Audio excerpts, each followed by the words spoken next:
Assalamualaikum warahmatullahi wabarakatuh. Perkenalkan nama saya Lavia Oktaviani, NIM 2122 Prodi S1 Kebidanan. Di sini saya akan mempresentasikan teknologi dalam asuhan kebidanan.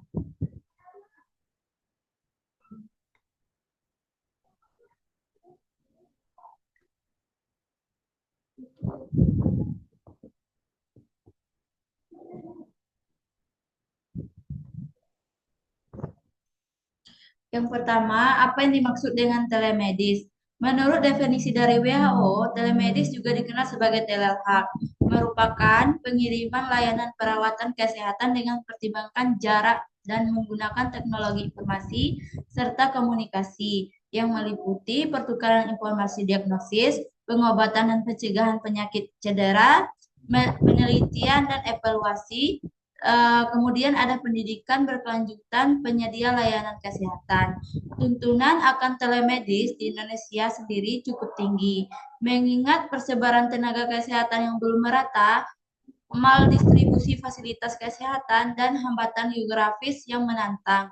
Oleh karena itu, Fakultas Kedokteran, Kesehatan Masyarakat, dan Perawatan UGM mengadakan workshop bertemakan telemedis untuk meningkatkan akses dan kualitas pelayanan kesehatan pada hari Senin 14 Agustus 2018 di ruangan Senat Selatan KPTU. Kemudian, apa manfaat dan tujuan penggunaan telemedis? Ada 4 tujuan utama telemedis sendiri menurut WHO, yaitu bertujuan memberikan dukungan klinis, berguna untuk mengatasi hambatan geografis dan jarak, melibatkan pengguna berbagai jenis perangkat teknologi informasi, dan terakhir bertujuan meningkatkan kesehatan masyarakat. Lebih jauh, telemedis juga mempunyai keuntungan untuk memantau kesehatan jauh.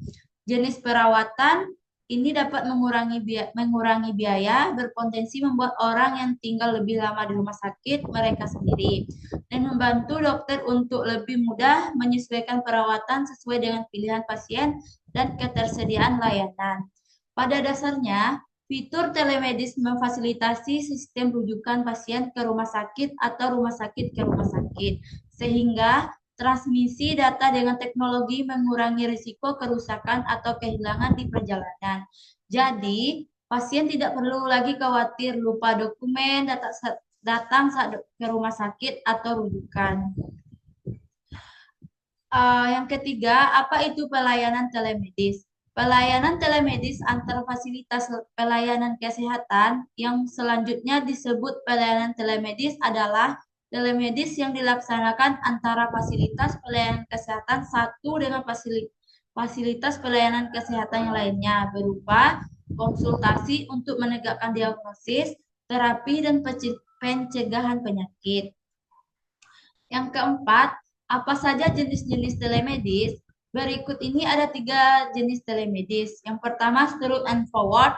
Yang kedua, remote dan monitoring. Yang ketiga, real-time interact service. Yang kelima, contoh telemedis. Beberapa contoh praktek telemedis adalah video conference jarak jauh untuk mendukung diagnosis, pengobatan, dan pencegahan penyakit transmisi. Foto kondisi kesehatan atau luka pasien ke dokter kunjungan, tindak lanjut pasca operasi melalui pesan teks, telemedis atau video conference monitoring, jarak jauh kondisi pasien setelah terapi atau operasi transmisi, suara jantung atau tekanan darah pasca operasi, dan lainnya. Yang kelima, apa dampak positif dari telemedis?